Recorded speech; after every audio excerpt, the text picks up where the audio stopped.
Hello लोगोफोर आंनि पिबि blog चेनेलाव गासैबो खुलुमबाय।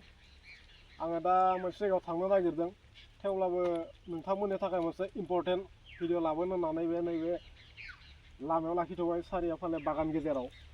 दा बे इम्पर्टेन्ट भिडिअआनो जाबाय बिराद इन्टारेस्टिंनिबो खोथा लोगोफोर।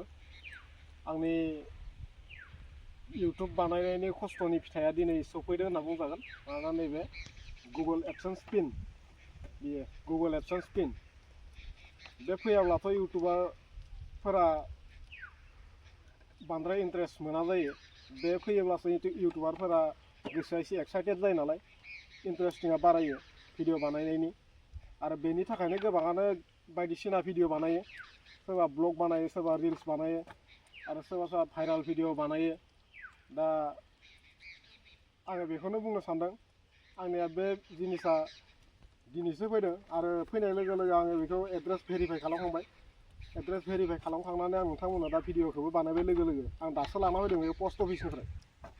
दा नोंथांमोना नायोब्ला नुगोन आंनि भिउवार्सफोरा जे आंनो बे एडसेन्स पिनआ फैनायनि जाहोना जाबाय मोनसे भिडिअआवनो फैदों, माबाया मनिटाइज जादों चेनेला। दा मनिटाइज जाखांनायनि मथा मथि एसे गोबाव थानानै आङो आइडेन्टि भेरिफिकेसन खालामदो आरो बेनि उनाव नैबे एड्रेसनि थाखाय, एड्रेस भेरिफाइनि थाखाय गुगोल एडसेन्स पिनआ फैबाय। दा मोनसे भिडिअआवनो फैदों नालाय, दा आं बेखौनो भिडिअ बानायनो नागिरदों नोंथांमोननिसिम खोनासंबानो जाबाय नोंथांमोना। आरो बेखौ भिडिअ शेयार खालामनो हायो। इम्पर्टेन्ट भिडिअ होनना बुङोबा माबोरै इम्पर्टेन्ट भिडिअ?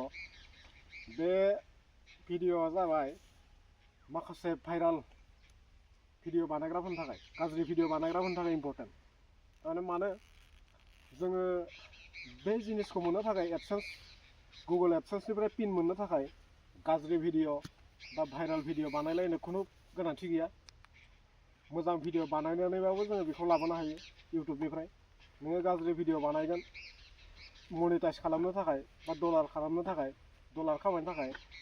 दा बे बुस्थुआ जोंनि थासारिखौबो गाज्रि खालामो, लोगोसेयैनो गावखौनो गाहाय थाखोआव लानानैबो थाङो, सिङाव लाना थाङो। होमबा जोङो समाजनि गेजेराव मानो गाज्रि जानो? भिडिअखौ बानायनानै जों पपुलारसो जानांगौ, मोजांसो जानांगौ। गाज्रि भिडिअ बानायनानै भाइराल जानायनिख्रुइ मोजां भिडिअ बानायनानै भाइराल जाबाबोथ' जों बेखौ मोनो। आंना दा जेरै मोनसे भिडिअआवनो चेनेला मनिटाइज जादों, नोंथांमोना नायनो हागोन। इलिसा बर' आंनि चेनेलाव थांनानै नाय, इलिसा बर'नि स्टेज पारफरमेन्स दंमोन, ब्लगिं टाइप आं भिडिअ बानायदो। दा बेयाव मथा मथि 2,60,000 बिदि भिउस फैदों आरो 4,000 वाट्स टाइम जानांगौ। आंना वाट्स टाइमा जाबाय बे मोनसे भिडिअआव 17K, 17,000निबो बारा वाट्स टाइम फैदों खेबसेयावनो मनिटाइज। अब्ला जों बिदि भिडिअ बानायनानैब्लाबो चेनेलखौ मनिटाइज खालामनो हायो आरो नैबे एडसेन्स पिनखौ मोननो हायो गुगोलनिफ्राय। दा ओंखायनो आं बुंनो सानदों, जाय इउटुब क्रिएटर भिडिअ बानायग्रा, भिउस फैयाखै होनना थानो नाङा, बानायबाय था। माब्लाबा मोनसे भिडिअआवनो जालांगोन। आरो थाबनो फैथों होननानै जोङो गाज्रि भिडिअ बानायनो नाङा। बांसिन आइजो माहारिखौबो बुंदों आं, लेडिसफोरखौ। दा गोबाङानो बानायगासिनो दङ। फारसेथिं जोंनि गथ' गथाय आरो समाज, रायजो राजाफोरा नुयो, गाज्रि बुङो, मिनियोसो। आरो बिसोरनि गाज्रि बुंनायफोरानो जोंनाव अभिशाप बायदिबो नांफैयो मालाबा। ओंखायनो मोजां बुंजानांगौ, मोजां भिडिअ बानाय, मोजां क्रिएट बानाय भिडिअखौ, मोजां क्रिएटर जा। जिखुनु भिडिअ बानाय, पारफरमेन्सनि बानाय, स्टेज पारफरमेन्सनि भिडिअ बा ब्लगिं टाइप बा रिल्स बानायनानै खामायनोब्लाथाय नोङो दानिया मोजां मोजां इउटुबार ओंखारबाय, बेखौ फल' खालाम। दा साधारन बुंनो थाङोब्ला सोरबा सोरबा बै गावनि कालसारखौ खिन्थियो, माबोरै सङो खावो, बेफोरखौ खिन्थिनानैनो बिसिनावबो भिउस फैयो, नायग्राफोरा मोजां मोनो। संनाय खावनाय गावसोरनि ट्रेडिसनेल बेफोरखौनो नोङो सर्ट बानायनो हायो। बन लायनानै ओंखाम ओंख्रि संनाय, रुटि बानायनाय, जानाय, बेफोरखौबो आंनाव सिगां बिदिबो दंमोन भिडिअ। बिदि भिडिअआवनो आंना 2 लाख बा 10 मिलियन गाहाम खारनायबो दंमोन। आं खिन्थु मनिटाइजनि सिगां बेखौ डिलिट खालामजोबदों गासिखौबो। बे माबानि सिगां मा होनो बेखौ, मनिटाइजेसन एप्लाइ खालामनायनि सिगां बेफोरखौ डिलिट खालामजोबदों, एफेक्ट गोलैगोन खोमा होननानै।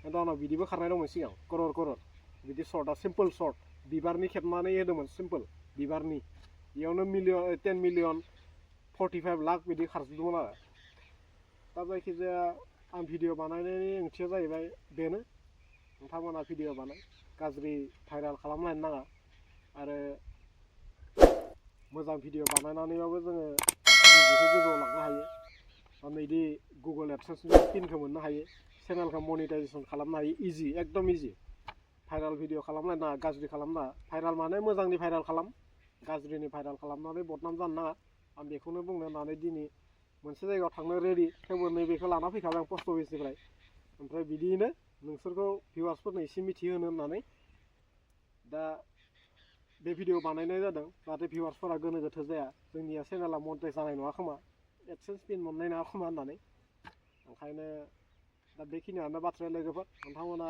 भिडिअखौ मोजां मोनदोंब्ला शेयार खालामना होदो आरो लाइक खालामनानै हो